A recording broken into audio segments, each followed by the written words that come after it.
have to do what I have to do to make sure that I'm okay and my family's okay and my son's taken care of, so whatever I have to do, and I'm not saying that I couldn't do it a better way, but for right now and for what I know, this is the best way for me, so that's just kind of how I got to leave it. You know what I mean? Well, yeah, I mean, I'm nobody to tell you what to do or what not to do or how to run your recovery. Ultimately you're the builder, the framer of your own future, through whatever method and whatever means that you have at your disposal. If you believe that the path you're going is going to get you there, who am I to say that it's wrong? Right. I'm not one of those people to tell you that what you're doing is wrong, because I don't know if it's doing you wrong or not. I could tell you that me personally, like, I've never really been like and I know some people would disagree. I've never really been like a hardcore drug user. I mean, I've always used drugs. They've always been around. Right. They were never like the driving force for anything that I did, any of my criminal activity, the entrance into the lifestyle, whatnot, was never based upon, I got to go out and rob somebody so that I can get high. I've never been like that. You know what I'm saying? And so I don't really know like what works and what don't. What I do know is this. What I do know is that, weed, alcohol are considered to be, gateway drugs. I studied to be a substance abuse counselor for about 2 years. I studied that certification. And I'm also, a certified cognitive behavioral therapy practitioner. And everything that I know is it points towards these two things actually being gateway drugs. But here's the thing. Here's where I break from the tradition. I have buddies, friends, homies that have been lifelong heroin users. They were on that Caraga, they were on it. Yeah. For years and years. And now they're on lifetime Suboxone. Yeah. And they're pretty much addicted to the Suboxone, but I guess you could say it's one of those, it's how the saying goes, it's the lesser of the two evils. I went through that. I was on subs for like 3 years, man, when I first got clean. So, but I know a guy who was a lifelong heroin user so bad to where he has no veins left in his arms. His arms are just destroyed, gangrene, almost ate one of his arms off. All his veins in his legs are blowing out, and he's damn near like in a wheelchair. He has to be on that Suboxone because if he gets off it, he will go back to heroin because he's been on it for so long. Oh, yeah. And a lot of people that are hardcore, stone cold, diehard of what they used to call book Nazis or AA or NA Nazis, stone cold right-wing recovery AAers, NAers and stuff like that, will tell you that that's the softer, easier way. Definitely. What they say, because I know that big book forwards and backwards, bro. Right. I'll tell you that's the softer, easier way that they preach about in the meetings. But what a lot of these people don't understand is that if that man is staying out of trouble, if that man is like keeping, his addiction at bay with that, then who are we to say that it's wrong? I'm not the person that says that it's right or it's wrong. All I'm saying is, like, I'm one of them people that's a pragmatist. Yes. That believes that whatever works for you, then do it. So if you believe that your moderation, because that's what I call it with you. Yeah. I believe that you're a moderate number is what you call definitely. I could not agree more, man. A moderate number. So you still have a lot of these demons. You still have a lot of this wreckage of your past that you're working through. Oh, yeah. And you're not fully 100 ready to engage in a complete sober life to where. Exactly. And here's the thing. Here's my experience with NA and AA, because I've been to a number of those things. These people that just like quit cold turkey everything and just go full-fledged into the book, right? The success rate is not as high as you may think. There's a lot of people that relapse all the time. There's people that throw away 15 years of sobriety. I already know, bro. for one random, because here's the thing with it. Deep down inside, they have not completely come to terms with all the wreckage of their past, all the demons. They haven't completely made amends with some people. And the people in their list to make amends to, some may not have forgave them, and that fucks with them. That fucks with their head, right? That fucks with their head to the point to where they can't get over it. You know, it's like the damage is already done, and this person will not accept my apology, and they can't move on. I've seen it all, bro. I've seen it all. And my whole thing about recovery, drug and alcohol abuse, crime, because to me, crime and criminal lifestyle, gangbanging, hustling, running and gunning, wheeling and stealing and all that, that is a drug of choice as well. In my opinion, that's what it is. It's a worse drug. It's a worse addiction. There's actually a Criminals and Gang Members Anonymous. It's called CGA. Right. And basically it says that we were addicted to a criminal lifestyle. We were addicted to gang violence. And much the same as NA and AA. And they abstain from crime and gang violence and everything like that. And their anniversaries, they get chips for not committing any crimes, not breaking the law. They get deep into it to where getting a traffic ticket would actually jeopardize your 10 years of sobriety from crime. You know? I believe it. Yeah. So it's like, you could do things in moderation. And I believe that the key to breaking free from any kind of an addiction comes through a gradual, slow approach into a goal. You basically set a goal for yourself to be free from whatever it is that's holding you back, and you work towards that goal. Right. You know? I mean, yeah. Yeah, all I know is, bro, like, my life since I did what I said I was going to do, okay? And this all started when I was living in Hawaii. I was living on it's a long story, but the short version, my pops was over there. He had a friend of ours, an old business partner of his that was trying to start an ADT dealership over there in Honolulu. Well, they needed like mainland people that had done door-to-door sales before that could show these local Hawaiians how to do this. It's like a more aggressive type sales. And these cats were just not, they weren't wired for that. So anyways, they needed people to do this. So I was in the middle of about to go to another halfway house. And the partner told my dad to just bring me over there. And because he knew I could sell.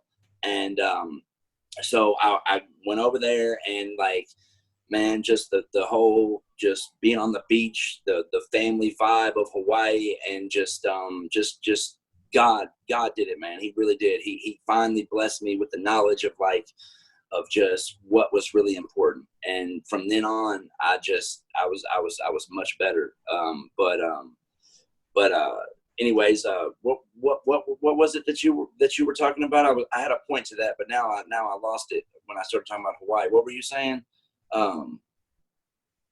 I believe that recovery is not one thing. I believe that recovery from any form of addiction or any form of destruction or any form of self-made prison that you have put yourself in must be a wide array of many different things and approaches and techniques and strategies in order to get to the goal. Ultimately, the goal is for you to be able to live life on life's terms and to be able to roll with the punches of whatever comes your way and not have to escape to some form of, number in order to numb it down, in order to make it more tolerable. Because the main thing in life, and this is what I learned according to my spiritual beliefs, my whole belief system, and one of these days I'll get into it. But my belief system is grounded on the struggle of life itself. It's supposed to be hard. It's supposed to be difficult. It's many different ups and downs. And what can you really do in order to achieve the goal is by embracing the struggle fully and totally.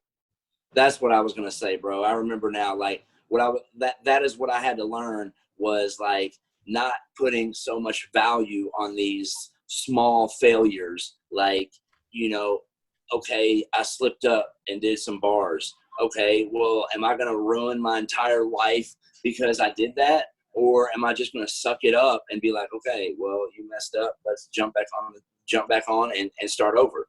And so all I know is, man, my life has gotten so much better since I decided to go this route. I mean, I went from, literally lying and stealing and manipulating everyone around me, from my father, my mother. I took so much money from them, just manipulating them into whatever lie story I was telling that day. Everybody understands it's an addict. And I also, I had friends that did this to their parents, and I would literally help them.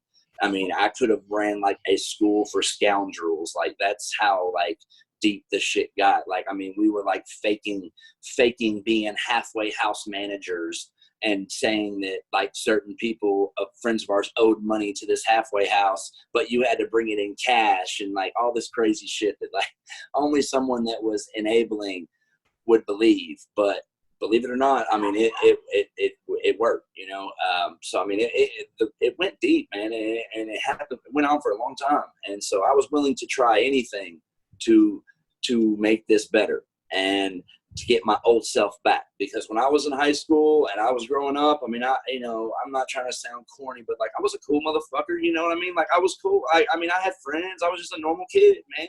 I wasn't some goofball, and I developed a habit and just ended up just being a junkie, man. And it ruined a lot of years of my life, but I got it back, and I remembered who I was. And like, that was a huge part for me, was remembering like, yo, like, you are a man, like, you are not some loser. And it just worked for me. And I just feel like it will work for other people. Like, instead of being powerless over it, like, you do have the power, I mean, ultimately, I do believe there's a God and there is someone above us, but I also believe in free will, and you have to put that work in, you know what I'm saying? And like, this whole thing is like like you said, like, people are in a different kind of prison. And I think that's why I relate so much to these prison channels, because like, I should have been in there with y'all. You know what I'm saying? Like, the things that I've done in my life, like, I was never a gangster or anything. I'm not claiming to be some hard dude, but like, crimes and shit. I mean, I did illegal stuff and I should have got in trouble for it. I just was fortunate enough not to, but like, I could have been in that position so many times, so easily.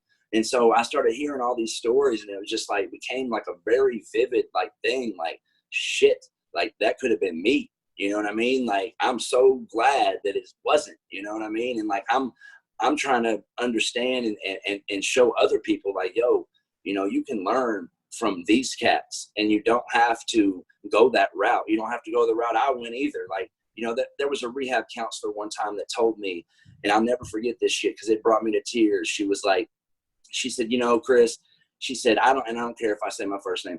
She said, I don't think that you're going to go to prison. I don't think you're going to be that person. I don't think you're going to die. I don't think anything drastic is going to happen to you. You know what I think is going to happen to you if you don't get clean? You're going to be a miserable old man that dies alone with his addiction. And I swear, man, that shit hit me hard as hell. And that was just one of those pivotal moments in my life that changed my thinking. It started to, anyways. That was the third rehab in or so when that happened. So there was plenty of drug use after that, but I never forgot that shit, And one other thing I want to get out there that happened that really changed my life was my dad. One day, this was one of the last rehabs I went to, and he was just fed up. He was done with dealing with me, but still I was his son, only son. And we took a drive to the country one day, and towards his parents' house way out in the boonies in East Tennessee. And I had no idea where we were at. Well, we pull into this graveyard, and he pulls up into this grave, and he said, come over here. And we walked over here. Well, he had a brother that died when he was like 18 months old. It was going to be the littlest brother. So my dad would not have been the youngest had this brother survived. He died of typhoid or whatever. This was back in the day. And so this was the grave we were at. And he said, hey, well, he was cussing at me, but he said, go stand over there on that grave. And I stood over there, And he looked at me, and I'll never forget the look in his eyes, man. He just said, son, I'm never going to give up on you. I don't give a shit what anybody says. All these people are telling me that, you know, I should send you to jail for stealing from me and whatnot or whatever. There was multiple crimes, you know, that he could have prosecuted me for over the years. And he said, I never did it because God, he said, I just didn't feel it in my bones. You know, it just wasn't the right thing. And he said, I just want you to know that I'm mad at you right now, and I'm going to talk a lot of shit, but I love you, and I'm never going to give up on you no matter what. And he never did. And if it wasn't for that, I wouldn't be here right now. So I just want to give a shout out to my pops, man, for real. Like I had to say that, man, because like that was a big moment in my life, man. So shout out to Papa Tennessee Kid, for real. Yeah, I seen that's a trip that you say that, man, because I seen a advertisement for a movie where Sandra Bullock, her son was a drug addict, you know, and she took him to a graveyard too. Really? Yeah. Wow. What is that movie called? I don't have any idea, to be honest with you. I forgot. But I know somebody's probably going to comment about that, so I might as well just throw that out there. Oh, dude, I will get my pops on here. my pops. I'm just telling you, hey, I know my audience, right? I feel you. And somebody's going to get on here and say, he stole that from Sandra Bullock. That's funny. Maybe my dad saw that movie and took me, and he never told me that. I never saw that shit, though. Maybe. I mean, I don't know. But I just thought I'd throw that out there, man, because it's coming. I promise you. Remember that I told you that. Remember I told you that. When you see a comment that says that, remember I told you that. All right. I'm gonna put my pops on my channel. Remember that I told you that, man, because like some people just look for something to pick apart. You know what I mean? Oh, that's fine, bro. That's fine. Yeah. I'm used to it, man. Believe me, I get trolled all the time. I get trolled more than I do positive comments a lot of times. But and you recently, okay, let's get into that, right? Because we had a discussion about that, right? Yeah. And this is a good place for you to clear that whole thing up, because the one thing that I do know about trolls is a lot of times they will throw out a lot of bogus information. You have You have people that were out there calling Badger that he was sold up with chomos, and another one said fucking that like somebody else was an informant and somebody else was this and somebody else was that. They said I was a chomo. The trolls trying to say I was a chomo when all that in the paint shit was going on. And I sent, and I will say this now, and K-Frog will vouch for this. I talked to K-Frog a lot on Instagram DMs, and I sent him all my personal info. I sent him everything but my social security number, and I would even send that if necessary to let people know where I came from. And then later I sent it to you, and I told you that I would send anything necessary just because I knew I was coming on your show, and I was like, yo, this shit right here, I ain't even, this got to be cleared up. You know what I mean? Like, I mean, I'm all for not responding to trolls and shit, but at the same time, like, motherfucker, you ain't gonna call me a chomo. You know what I mean? You better, like you say, in all the other prisons, you better produce that paperwork. You want to talk that shit, and anybody has any. I mean, I will send it to. I mean, I'm obviously not gonna put my real name and everything out here on this channel, but like you have it. Anybody, any real legit YouTube channel that wants it, I will send it. You know what I mean? I have nothing to hide, and that shit's just funny to me. Like, what's funny is, and I'm gonna go ahead and kill this joke right now because in the paint. Okay, yes. I resemble in the fucking paint, and I hate to even. People were joking on me about looking like this motherfucker, like I was his cousin and shit. And I'm like, oh my god. So I'm talking to my friends about it, and they're like, man, you got to just let it go, because guess what, bro? You look just like that motherfucker. And I'm like, oh my god. So I'm just saying, okay, yeah, I look like him a little bit. So fucking what? Like, it has nothing to do with anything. You know what I mean? Like, I mean, I get the trolls, and it's all good. I mean, I can laugh at it at this point. I got my feelings about it a little bit at first, just because it's weird getting hateful shit like that. When you first start doing online stuff, it's very, very strange getting used to it. So at first, hell yeah, I was mad. I was talking shit on every comment. And, but I got to the point now where it's just like, you know, it is what it is. I mean, you can look on freaking Snoop Dogg's YouTube channel and people are talking shit and trolling him, you know? So if they troll someone like that, everybody gets feel me? trolled, bro. You just got to accept it. Everybody gets trolled in life. I mean, you know what I mean? I checked the story out. You know, I didn't see anything. I didn't see you in any kind of registry or anything like that. So if somebody has some information, like they better produce it from an actual Department of Justice database or something, because yeah, you know, you can't just put it from fucking, you know, we found fucking ChesterTheMolester.com fucking website or something like that. It was fucking funny it even came up. Yeah, bro. It better be a fucking legitimate law enforcement agency in order for me to take it serious. You know, anybody. Yeah, and I don't like I said, I didn't see anything. I didn't see anything that said that, but I just wanted to throw that out there on here because I'm pretty sure somebody else will also be bringing that up. So now we've talked about it. Exactly. So go ahead and bring it up, and if you got something legitimate, please bring it up. I fucking dare you. I dare you. You know what I'm saying? Like, I've never been in the only jail time I've done is let's see, man. I did like 2 weeks one time for driving on a suspended license. Or it wasn't even 2 weeks. And I did let's see, I went to jail like 2 different times for me and my old lady getting in a fight and the fucking police taking me to jail over the shit. And that was it. So other than that, I got 2 shoplifting charges, and that's it. You know what I'm saying? I ain't go to jail for that. They just wrote me a little citation at the fucking grocery store and at the Walmart that I got caught stealing from, like a junkie that I was. Didn't you have like a domestic dispute that was dropped or something at some point?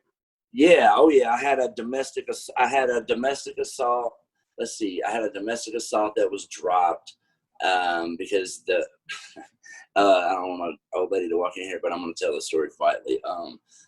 We were essentially with one of her coworkers that we found attractive, and alcohol was involved, and me and my old lady got into it, right? And we were just yelling, and this girl got scared and called the fucking cops, and they took me to jail for it. So that was it. So it was a domestic assault. I got a lawyer. The shit got dropped, and that was it. So that wasn't even on, you know, recorded on my record, but I guess you saw it. So I guess it is on there somewhere. But I had that, and then the first one that me and her got into it was like right after we had met in like 2012 or 2013 or something like that.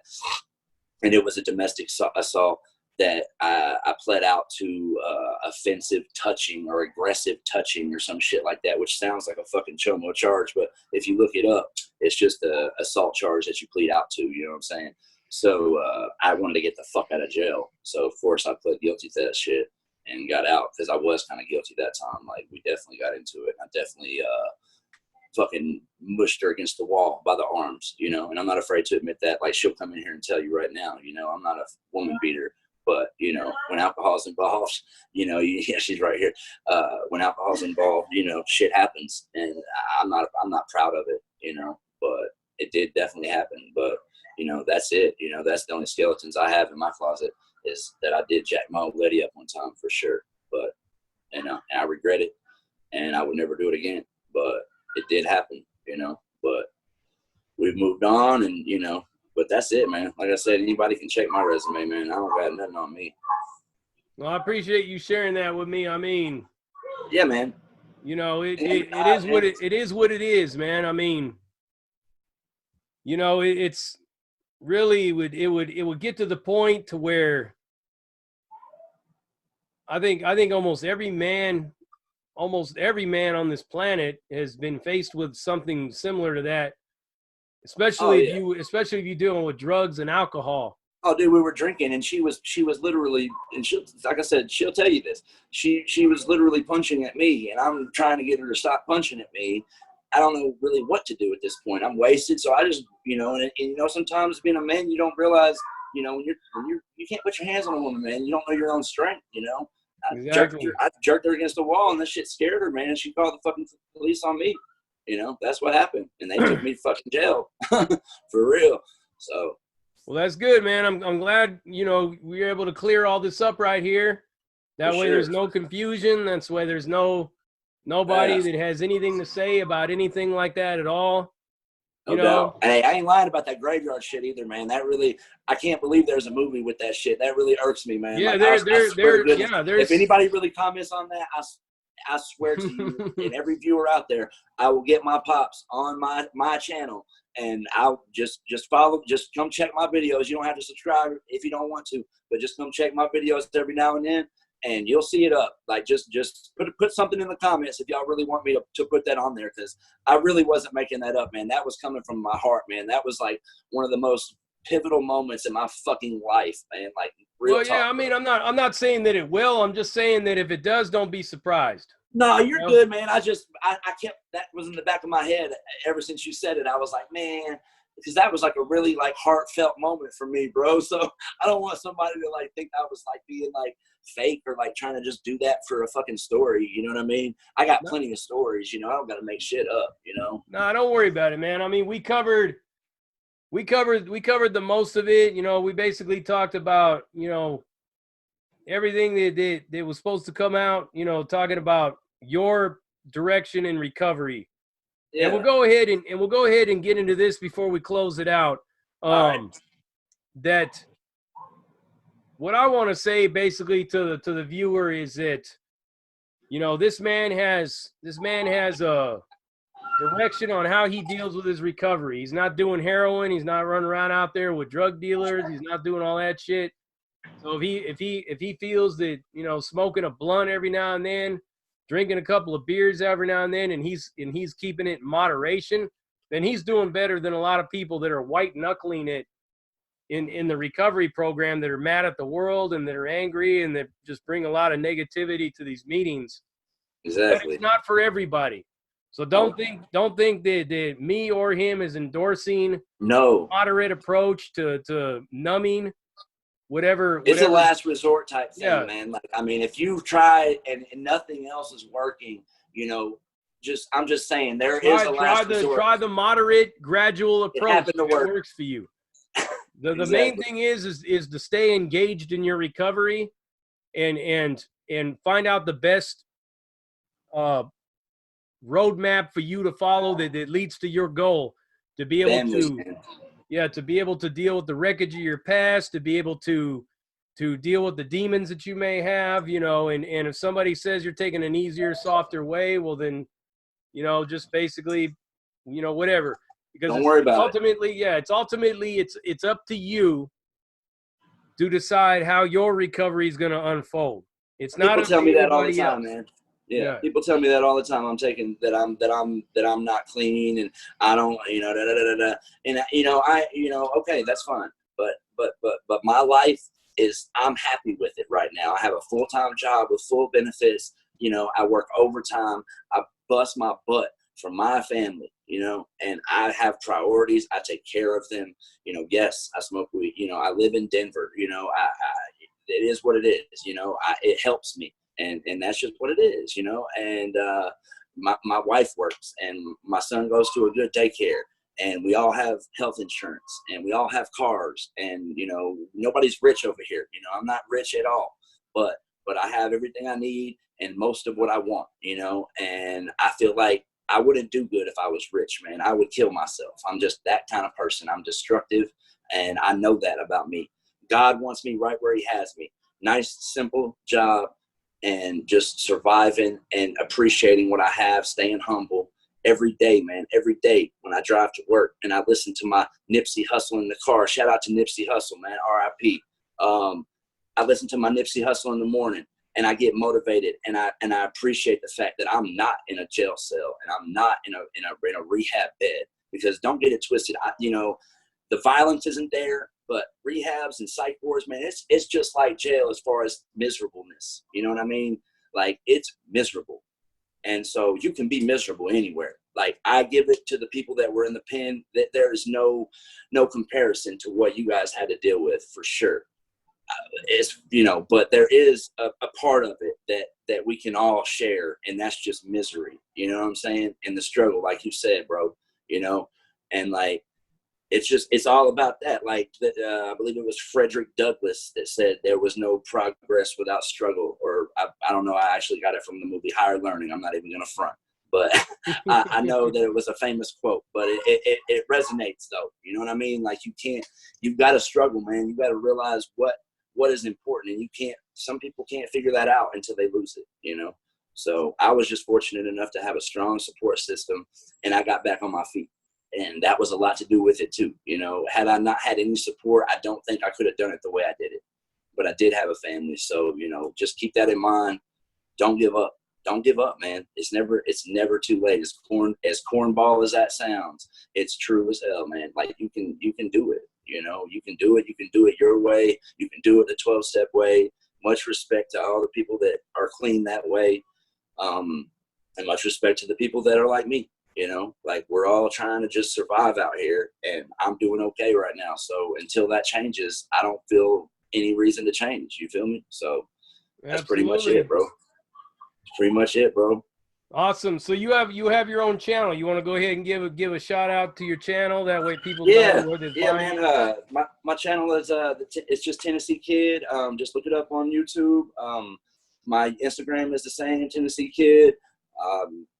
I just pretty much, man, I review prison channels. I've been doing more of my own story lately just because I kind of realized that people enjoyed hearing it. I just have a bunch of crazy stories from when I was in the drug addiction and just all kinds of stuff. I mean, I lived in, you know, all kinds of places, New York, Hawaii, Nashville, now Colorado. I mean, I just tell those stories, and, you know, I'm eventually going to, you know, get to the point to where I'm showing what's going on in my life now, and just kind of, I just want to, you know, naturally let it progress, honestly, and just see where the channel goes. I don't have many subs, man. I have like 160. So, you know, I want to give a shout out to you, bro, for even reaching out to me. You know, like you did not have to do this, man. You know what I mean? Like, so I want to thank you for that, for real. And to all your viewers, man, just, you know, just give me a chance, man. Check my videos out. I'm a genuine person, man. I'm just not faking the funk, man. I'm just a regular kid that turned into a junkie that now turned back into a man, and I'm trying to live, you know, and that pretty much sums it all up, bro. But yeah, you can check me out on Tennessee Kid, and shout out to you, bro. Like I said, salute, man, and thank you for the opportunity, man, for sure. Absolutely, yes, my man. I appreciate you coming on and sharing my story, or sharing your story, sharing my story, sharing your story. Sharing your story with me and with my viewers and everything like that, and you know, see if we get you back here in the future, and you know, see how anything's gone for you, anything's changed, anything different. We'll be looking out for you. We'll be watching you with that right there. So basically, you guys have heard that I'll bring anybody on the channel, man. You don't necessarily have to. Facts. I got 160 subs, and he brought me on, man. Yeah. So. Yeah, we'll see if we get it. We'll see if we can increase that. But like I said, this goes out to everybody out there. If you got some kind of story you want to share, or you got something you want to get off your chest, or if you even want to debate with me, I've offered the opportunity for any of you out there, anybody that's trolling or whatnot, to come on here and debate with me about anything that I'm doing. You got anything you want to bring to the table, you got a channel you want to promote, you got a business you want to promote, anything that you want to get out there to a wide audience, to boost whatever it is that you're doing, I'm here for you. I don't charge nothing for it. You know what I mean? I'm doing my civic duty as a good Samaritan would do. The smart man right here, man. He's a lot deeper than y'all even know, bro. For real. So come on and bring it, man. Prison Break Raw. And on that one, we're going to close it out in the typical fashion. Prison Break Raw, uncut, uncensored, no holds barred, non-sugarcoat, non-politically correct, all up in your face. And what are we doing? I don't remember. Slapping them with a dick of reality, man. We're slapping them with a dick of reality. Slapping it with a dick of reality, baby. That's right, and we out.